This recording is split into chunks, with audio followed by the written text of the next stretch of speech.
So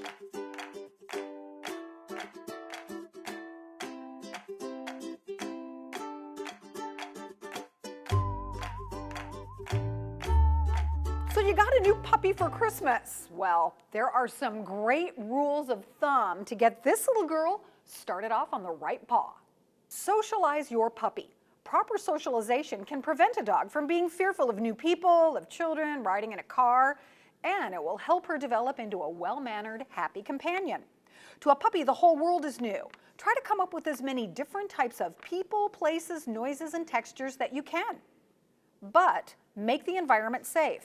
That means until she's fully vaccinated, she shouldn't go to places that are frequented by lots of other dogs. No matter how clean, diseases can lurk where other dogs congregate. So your pup shouldn't walk on the floor of our shelter, pet stores, kennels, doggy daycares, even dog parks. All dogs need full vaccinations before they visit, for the pup's own good. That's why your pet needs to be at least 3 months old before coming to training classes, and why we have people carry puppies through the public places at our shelter. In a safe environment, your home or private residence, have her walk on carpet, hardwood, tile, linoleum, whatever you can put on the floor. Then bring different people into your home. Have them meet an older person, a young person, wearing sunglasses, a hat. Most importantly, when introducing all of these new experiences to your puppy, make sure she's getting treats and praise, and it's positive. And finally, think baby steps. Don't do too much too fast. To get your puppy accustomed to being handled by multiple people she doesn't know, start with a few people. Slowly integrate a stranger. You might not want to invite the whole neighborhood in on the first day, because if the pup gets stressed, clinging or yawning, turning away, give her a break, put her in her crate with the Kong, let her relax, and then try again. So you want to show her the world in a safe and comfortable environment, so she's a confident dog and won't have to choose that fight or flight option. Right, Zoe? For The Dish, I'm Pam Weiss.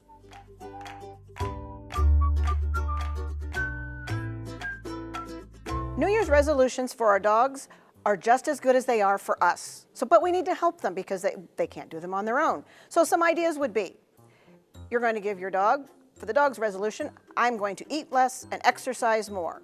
The human, I will make better choices about my dog's food and be sure to get him or her out for nice walks.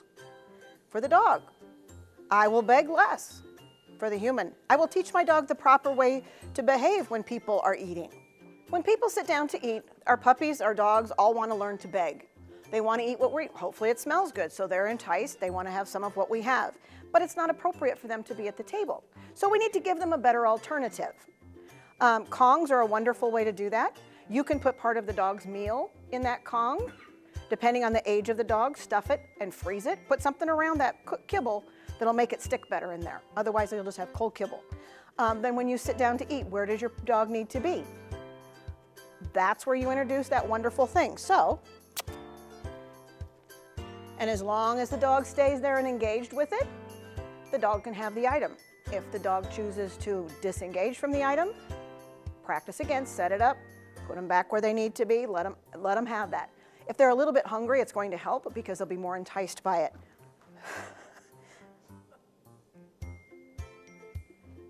And practice at times that it's not just mealtime. Practice at lots of other times so it just kind of becomes the norm. But something like this is going to be fun for a dog. And it's also a toy.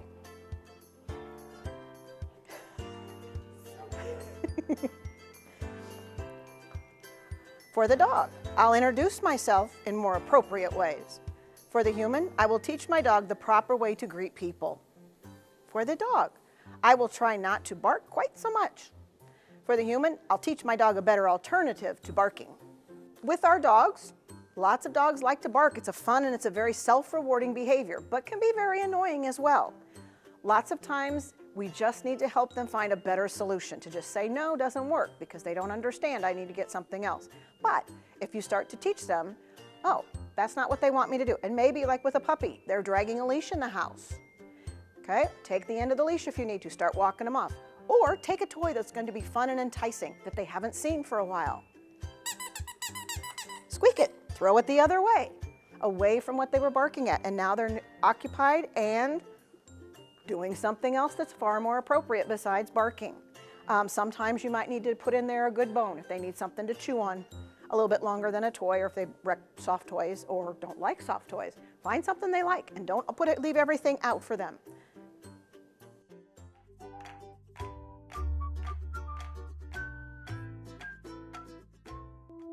I love to run, but I can't walk a straight line.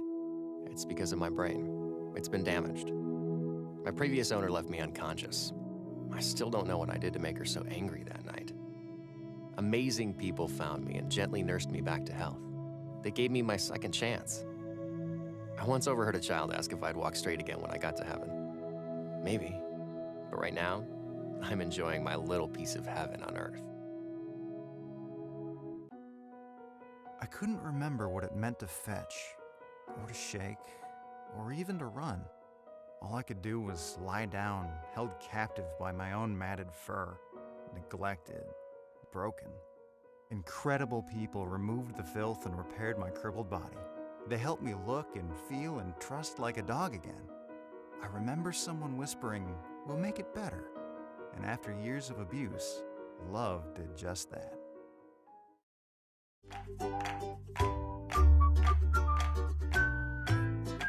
This time of year at the Nebraska Humane Society, we are busy seeing lots of people coming in because it is licensing season. Your pet licenses for the metro area are due March 15th, and there are a lot of rules and regs. It's not too difficult though, but joining us to talk a bit more about that is Kara Feingold. She is one of our licensing specialists. Thanks for joining us to talk about this. Oh, you're welcome, Pam. Absolutely. So I have a lot of people that say, why do I have to license? What's the big deal? Why should people license? You know, they need to license because it is the law. And also when you license your pet, they have that ID tag on them, so they could qualify for a free ride home if they're ever picked up running loose. That's a definite plus. Yes, it is. So what does it take to license? What do I have to do? To license, the only thing you need to bring with you is proof of rabies. If you have a pet that's altered, that means spay or neuter, we want you to bring proof of that as well, and Okay. that's all you need. Okay, so I bring that to the shelter. Are there other ways to license as well? Yes, you can license online, in person at our shelter, or through the mail, and some vet clinics even offer licensing. All right, great. So I'm new to the area. I've got my rabies and my alteration, and I've got, my pet. How do I do it online? That's probably the easiest way. Can I license a new pet online, or do I have to come in person in the shelter to do Oh, it? absolutely. New pets can be licensed online. You just follow the new registration. It'll walk you through everything. We even sell the customized pet IDs online, which is like a secondary identification for your dog. That's great. The website is nehumanesociety.org. People can go there and just find licensing. Right at Yes, the it's top, under, right? yep, it's under community services. Once Great. you click on that, it takes you to another link to license. Excellent. So what animals need to be licensed? All dogs and cats in Douglas and Sarpy County. Mini pigs are also required to be licensed, and that is in Omaha, Bellevue, and Springfield. Okay. They don't require rabies, but they do need to be licensed. Can mini pigs be licensed online? Mini pigs cannot be licensed online. That's the only animal you do have to license in person or through the mail. Okay. So in person, I know that I've got this guy so I think that this sort of, it looks, you can tell it's a licensing thing because it's in this type of envelope.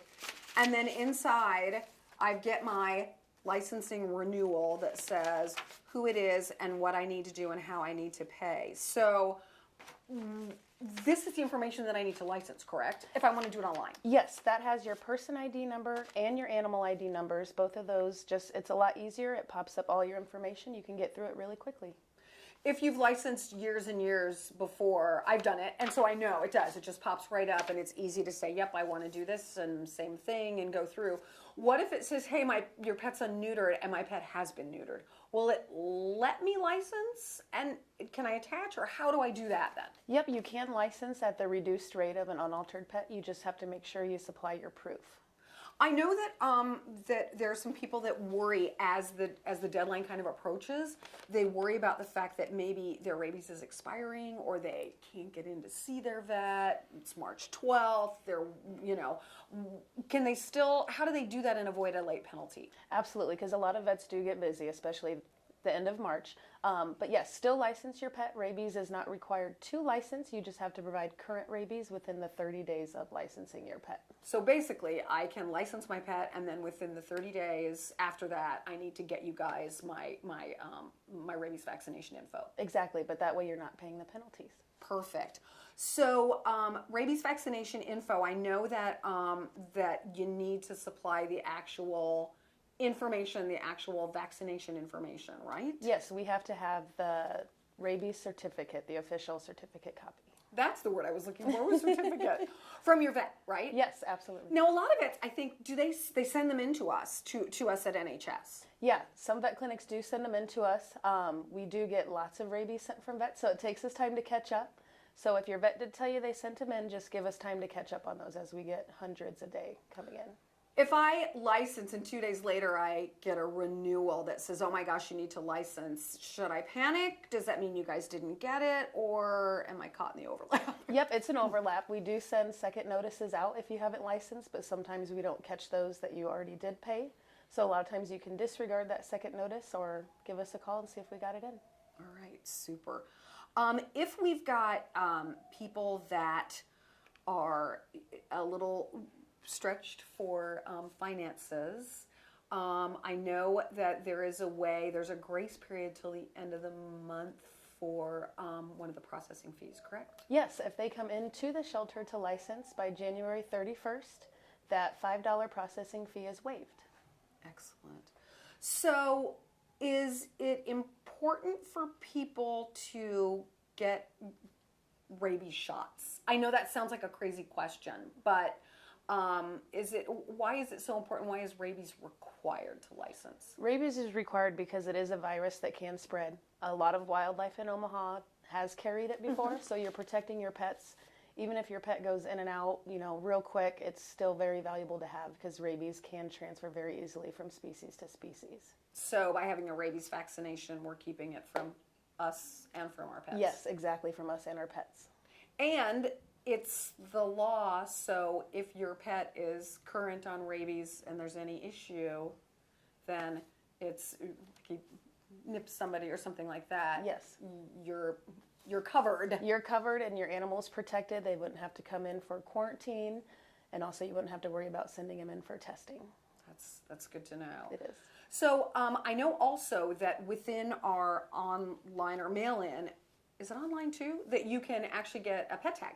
Yes, the pet ID tags, yep, they have their names on them, your address. You can do those online or in person, or order them through the mail. And what's the good, if I have a microchip, do I really need a pet tag? The pet tags are good because regular people don't carry microchip scanners with them. So if someone finds your pet and it's like, oh, this is Molly, she lives right on the other block, they can take them right home. Perfect. And also then they're eligible for a free ride home if they have up-to-date rabies and also ID, correct? Yes, if animals are current on license and rabies, they can get a free ride home from our animal control officers. I know that animal control has to have time to do that. It's a free ride home isn't offered at all times Yes. in the city, but at certain times, and it's definitely a plus if your animal is up to date. Absolutely, and especially if they're close to home, they'll bring them right back to you. I know that sometimes this time of year, you guys get super busy. And people leaving phone messages and calls, we may not be able to get to them, especially toward the end of February and the beginning of March. If people are worried about something and it's the end of February, is there any advice on how to contact us, or maybe what to do just to cover yourself so that you're covered, and then we can get back to you maybe after March 15th? Yeah, I mean, always go to our website. We answer lots of questions on there. Facebook, we have a lot of people that will know the answers and help you out on Facebook as well. But yeah, if you do leave a message, just give us time to catch up to you. We try to get back to you as fast as we can. All right. I know too that there are a couple of groups that offer low-cost vaccination clinics. I got it right here. It's Caring for All Pets. I have notes. They on February 10th have from 1 to 4 in North Omaha at the Sherman Community Center. They're holding a vaccination clinic, and then also. Okay, so that's Saturday. Oh, February 10th, and then March 10th and March 11th. So there are some vaccination clinics in town that offer really low-cost Vaxes are anywhere from $5 to $15 Yes, for and those vaccinations. They are very convenient. They always try to help us out. As you can see from their schedule, they know the deadline is March 15th. So, and it's great. I mean, you walk in there, you get your shots, and you're out the door. You're ready to license. I think the only thing that they don't take is, I think that they ask for cash. Yes, it is correct? cash only, no checks or cards. But $5 to $15, so that's really for people that are really strapped and maybe can't afford a vet visit and can't afford to get to their vet, but really want to get that rabies update. That may be a good option for them, yeah? Oh, absolutely. It's the best. There's no office calls or exam fees. You pay for your shot and that's it. But if you can, it's a good idea to get in to see your vet. Oh, Because, absolutely. you need that yearly exam too, right? Yep, absolutely. Well, I think, so again, maybe sum it up. Licensing can be done where? Online, in person, through the mail, and at some local vet clinics. And you need to have your licensing in again by? March 15th is the deadline. All right, and that's for Omaha and Sarpy County, right? That's correct. That is for all jurisdictions. And that's all dogs, cats, mini pigs were applicable, and cats were applicable too, because I think unincorporated Sarpy Yep. doesn't have to license That's cats. correct. If you live in unincorporated Sarpy, cats are not required to be licensed. If folks are wondering what jurisdiction they fall in, because sometimes you're on the lines, I think, does customer service here, they're pretty good at giving Yep. people the map, and you guys too? Yep, and we can look that up as well. We just type in your address and it'll automatically tell us what jurisdiction you fall under. All right, well, I would highly suggest doing your licensing online. I've done it for years, and there's never been a problem with that. It's really slick and easy. But if you do have questions, our licensing folks are here to help you as well. And our customer service at the front counter can help during business hours, which is 9 a.m. to 7 p.m. on weekdays and 10 to 5 on weekends. So, well, Kara, I know you guys are busy. You probably have to get back to licensing, so I should let you go, right? Well, thanks so much for giving us info about licensing today. We really appreciate it. Oh, you're welcome, Pam. And about licensing, March 15th is the deadline, so make sure that your pets are protected and that you get them licensed and vaccinated. And we'll be back in a moment with Pets of the Week, I think.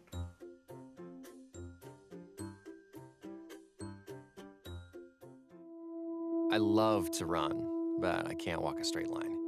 It's because of my brain. It's been damaged. My previous owner left me unconscious. I still don't know what I did to make her so angry that night. Amazing people found me and gently nursed me back to health.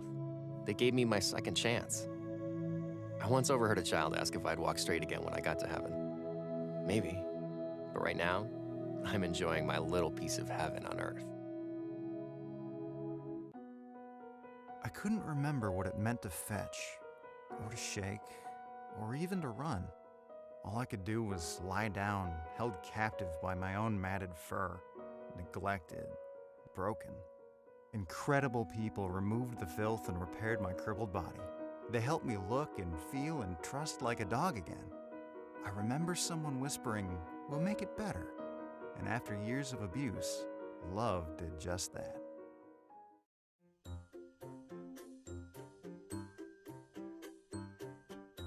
So our adoptable dog today is Loki. He is a 10-year-old pit bull mix, and he actually, I believe, is a majority. So if he is in Omaha, he needs to be muzzled and harnessed in order to be able to be out in public. He is a really nice boy, as you can see. Will you sit, please? Will you sit? And will you down? You down? Oh no, sit. And I guess we shake. Do we shake? Nice. At 10 years old, he's a mature dog. He knows what he wants, and one of the things that he wants is not to share his food or toys with anybody else. So he probably needs to be an only dog because he doesn't like to share food, and he actually kind of gets a little snarky with other dogs and even small children who try to take away his food bowl. So we have him as no kids under 6, no other dogs, needs to be the only guy in the home. However, he's a great guy. He's super sweet. He's good with people. Will you come out? No, will you come here and say hi? He's good with people. He really loves to be around you and wants to be a part of the action. He simply isn't good with other dogs. So no dog parks, doesn't want to share toys or food, doesn't want anybody to take his food bowl away while he's eating. That, however, is a management issue and not necessarily something that is a no-go for people. Put his food down, let him finish it, and then pick up the food bowl when he's done. Loke, come here. Will you sit, please? He, as you can see, is very food motivated, so he's an easy one to train and to work with. I know, and you're being very patient. Good job, buddy. I know. Okay, there you go, my friend. So that's Loki, a 10-year-old sweetie that just needs to find the right situation, no other dogs, no small children, to be the best dog in your home. Right, buddy? Oh, thank you for the kiss. Oh, thank you for the kiss. So this is Millie. Millie is a typical Chihuahua. I know. Life is scary for Chihuahuas because the world is a big place and they are little dogs. So Millie's kind of a typical Chihuahua. She gets nervous with handling. She gets nervous with loud noises. She really hates it here because that's all we are, is handling and loud noises. But actually, she warms up and is super sweet. She probably shouldn't go to a home with young kids because they'll thunder up, want to pick her up and startle her. She also probably needs a dog intro if she's going to go to a home with another dog. Big dogs will scare her, but little dogs would probably be okay with Millie. As she gets more comfortable, she'll climb in your lap, she'll cuddle, and she'll give kisses. But to begin with, she's going to need a little bit of time to acclimate in a quieter home. So probably kids over 12 and adults. Oh, there you go. See, you're bumping. You're getting ready to get some love, aren't you?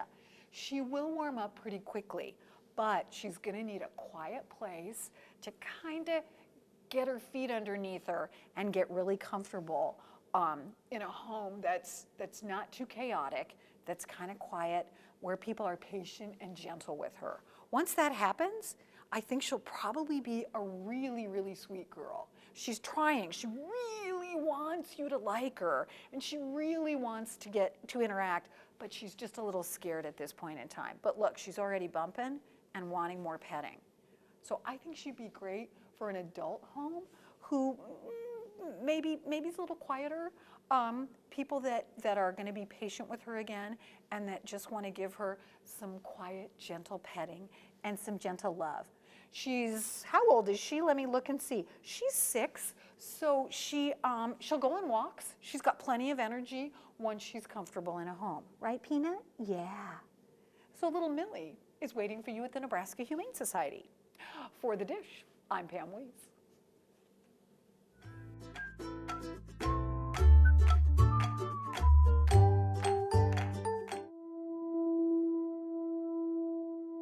I didn't always walk this way, all crooked, like I had a few too many. It started after I suffered irreversible brain damage. I don't know what I did to make my previous owner so angry. Sure, I had a few accidents on the carpet, chewed a couple pairs of shoes, but I always tried to make up for it. Gave extra kisses, snuggled a bit closer. I'd sit and stay and wish myself invisible when the yelling got too loud. It didn't matter. I'm told that I was found unconscious that night. Amazing people gently nursed me back to health, waiting patiently by my side and surrounding me with love and the promise of safety. I was given a second chance. I once overheard a little girl ask if I'd walk straight again when I got to heaven. Maybe. But right now, I'm enjoying my little piece of heaven on earth.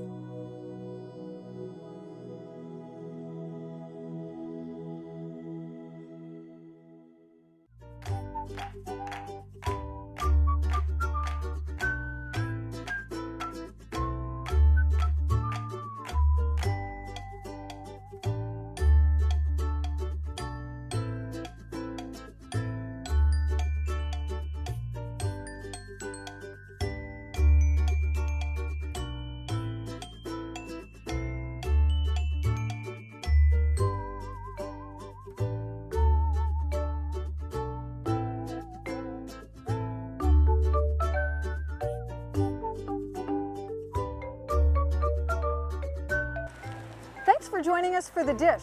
We'll have a new show once every 2 weeks that'll bring you more training tips and pet health tips, information about events that are going on at the shelter, and things that you as a pet owner can use. So for now, goodbye, but thanks for joining us and have a great week.